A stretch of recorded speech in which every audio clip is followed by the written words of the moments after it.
What if I told you that the very parts of yourself you're trying to hide are the key to your freedom? Carl Jung, one of the most influential psychologists of all time, discovered something that most people learn too late in life. You cannot become whole until you face your darkness. Picture this.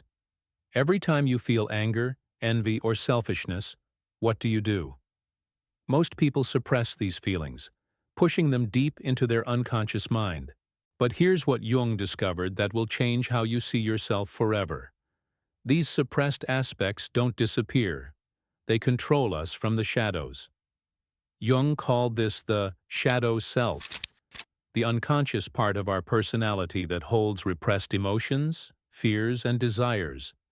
And here's the mind-blowing part. When we refuse to acknowledge our shadow, we project our flaws onto others.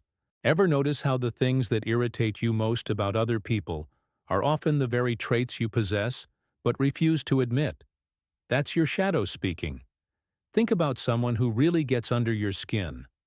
What specifically bothers you about them? Their arrogance? Their selfishness?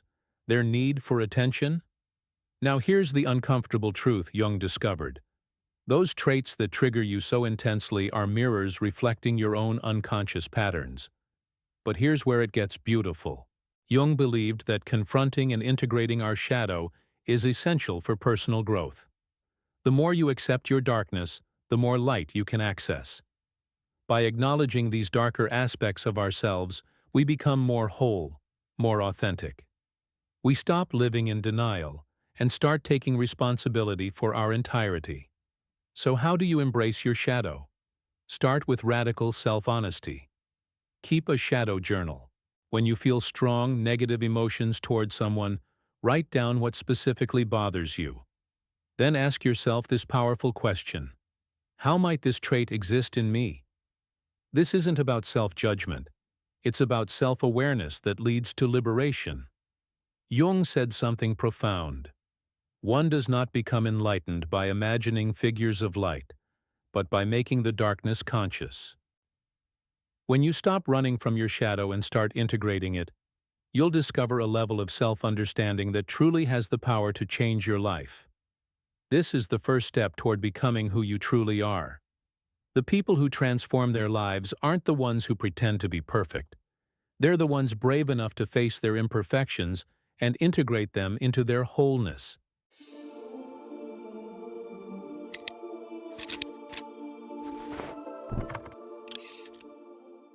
How many people do you know who are living someone else's life? This question haunted Carl Jung as he observed countless patients who had achieved external success but felt empty inside. They had become what their parents wanted, what society demanded, what their peers expected, but never who they actually were. Jung discovered that this crisis of conformity is one of the greatest sources of human suffering. Jung called the process of becoming your authentic self individuation, the journey of integrating different aspects of your personality to develop a unique and authentic identity. This isn't about being selfish or narcissistic. It's about being genuinely yourself in a world that constantly pressures you to be someone else. Here's what most people don't understand.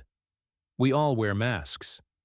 Jung called this the persona, the face we show the world, the role we play in society, the successful businessman, the perfect mother, the reliable friend.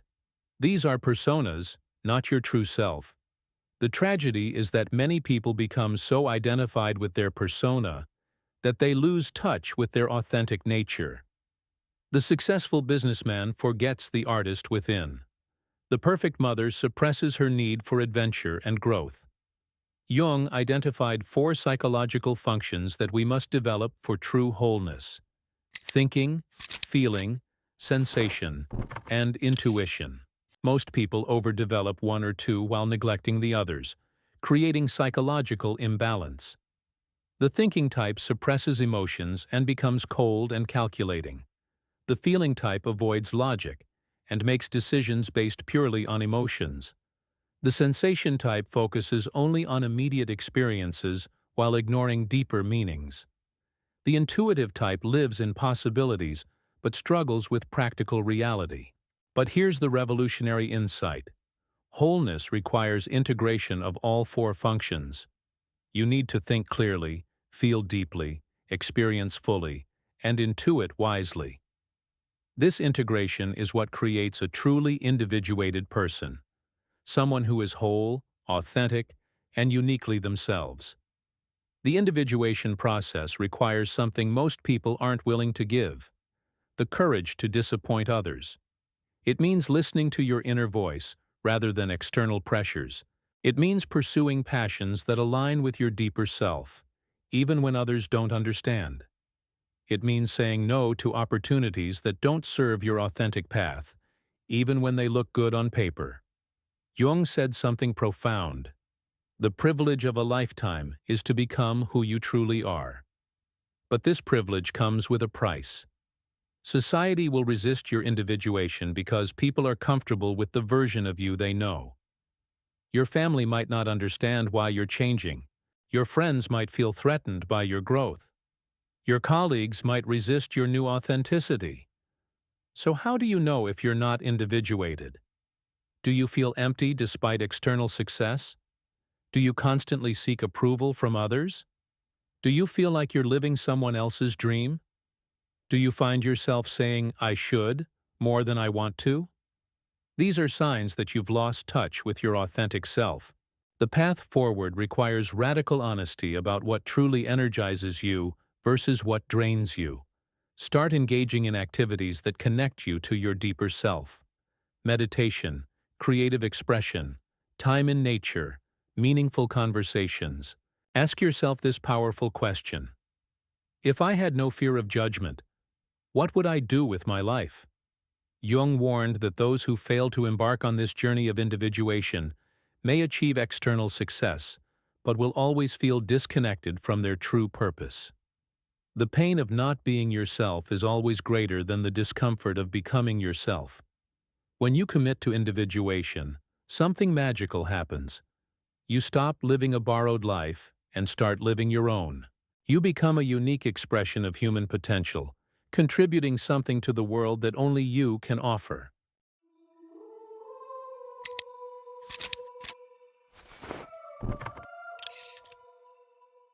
In 1960, when Carl Jung was asked about the basic factors for happiness, he provided a surprisingly practical answer that most people ignore until it's too late.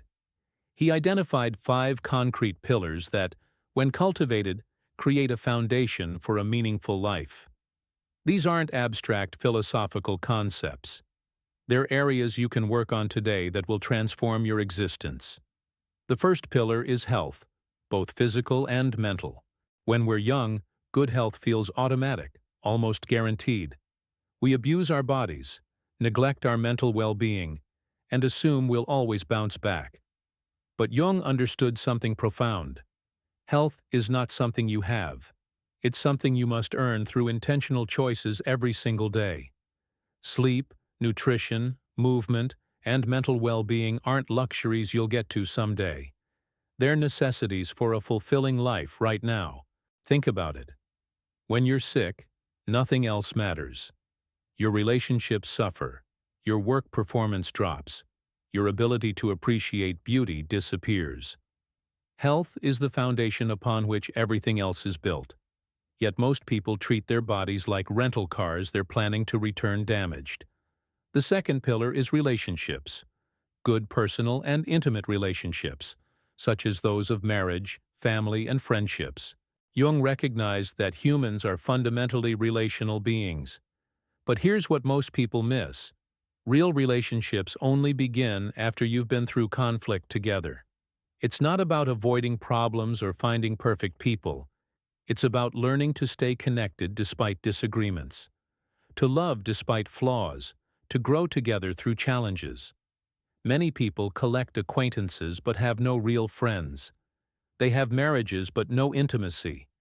They have families but no genuine connection. Jung understood that without deep, authentic relationships, success becomes meaningless and achievements feel hollow. The richest person in the world is poor if they have no one to share their life with. The third pillar is beauty, the faculty for perceiving beauty in art and nature. This isn't passive appreciation. You must train your eyes to look for beauty. When you're always rushing to the next destination, you miss the journey entirely. Beauty is everywhere if you're looking, but it requires intentional attention and cultivation. Jung believed that the ability to perceive beauty is what separates a life worth living from mere survival. It's what makes you stop and notice the way light falls through leaves, the expression on a child's face, the perfect composition of a painting. Without this capacity, life becomes mechanical, utilitarian, gray. The fourth pillar is work, reasonable standards of living and satisfactory work. Notice Jung didn't say you need a dream job or that you must follow your passion.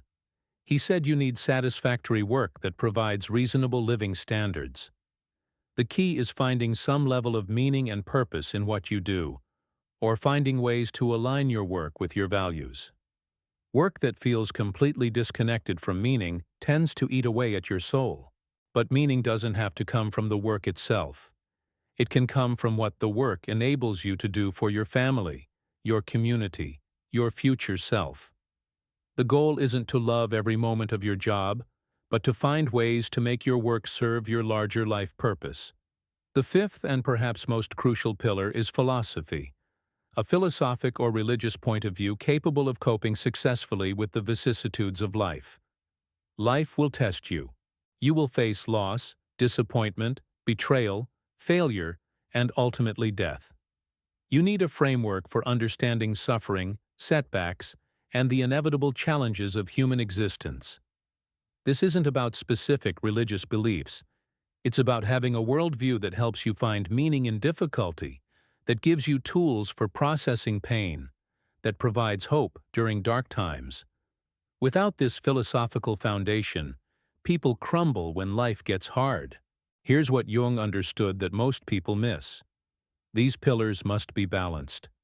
You can't sacrifice your health for work, or your relationships for success, or your sense of beauty for productivity. The art is in the integration, in building a life where all five pillars support each other.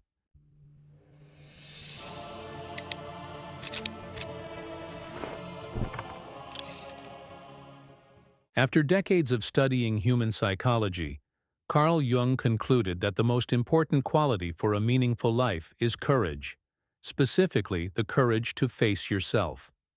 Most people spend their entire lives avoiding this confrontation, and they pay the price in anxiety, depression, and a persistent sense that something is missing.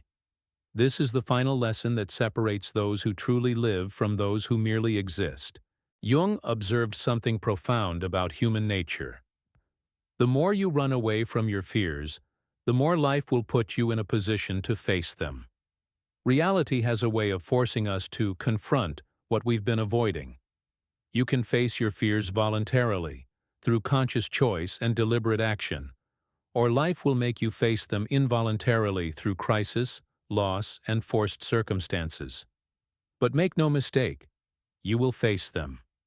Think about the patterns in your life.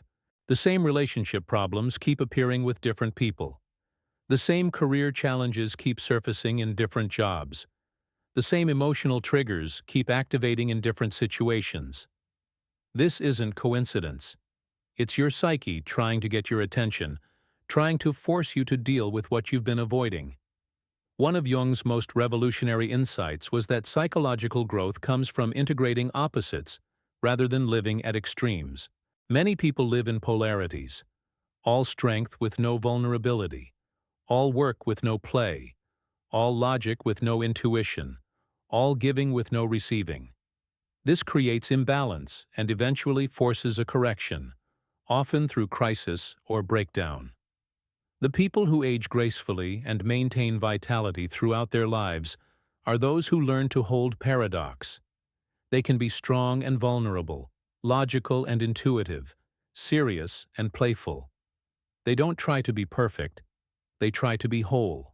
This integration of opposites is what Jung called the transcendent function, and it's available to anyone willing to do the inner work. Jung made a startling observation. Life really does begin at 40. Up until then, you are just doing research. This isn't about chronological age. It's about the recognition that growth never stops, that wisdom comes from experience, and that the second half of life has different meanings and purposes than the first half. The morning of life is about establishing yourself in the world, building career, relationships, identity. But the afternoon of life is about meaning, wisdom, and contribution. Many people resist this transition, clinging to their younger selves, trying to recapture past glory. But Jung saw aging as an opportunity for deeper fulfillment, not decline. Here's something most people don't understand. You're not alone in your struggles. Jung discovered that beyond our personal unconscious, we share a deeper layer of the psyche with all humanity, the collective unconscious. This means the wisdom of ages is available to you through myths, stories, and the shared human experience. Your struggles are not unique, they're part of the human condition, and others have walked this path before you. Jung emphasized that an ever-deepening self-awareness seems to me as probably essential for the continuation of a truly meaningful life. This requires regular introspection, honest self-examination, and the willingness to see yourself clearly, both your light and your shadow. It means asking difficult questions. What am I avoiding? What patterns keep repeating in my life? What would I do if I weren't afraid? The practice of self-reflection isn't narcissistic navel-gazing. It's the foundation of wisdom. Without self-knowledge, you're destined to repeat the same mistakes, to live unconsciously, to be controlled by forces you don't understand. But with self-awareness comes choice, and with choice comes freedom. Jung believed that everyone has a unique story to tell, a unique contribution to make. Your experiences, your struggles, your insights, they matter. Don't take your story to the grave untold. Share your wisdom, mentor others, contribute to the collective human understanding. The world needs what you've learned through your journey. Jung's ultimate message is one of hope. It's never too late to become who you truly are. Whether you're 20 or 80, the journey of self-discovery and growth continues. The courage to face yourself, integrate your opposites, and live authentically is available to you right now. The question isn't whether you're capable of transformation. You are. The question is, will you choose it? The 5 things Jung teaches us aren't just psychological concepts. They're invitations to a life of depth, meaning, and authentic fulfillment. The shadow work, the individuation, the balanced pillars, and the courage to face reality. These are the tools for becoming fully human, fully alive, fully yourself.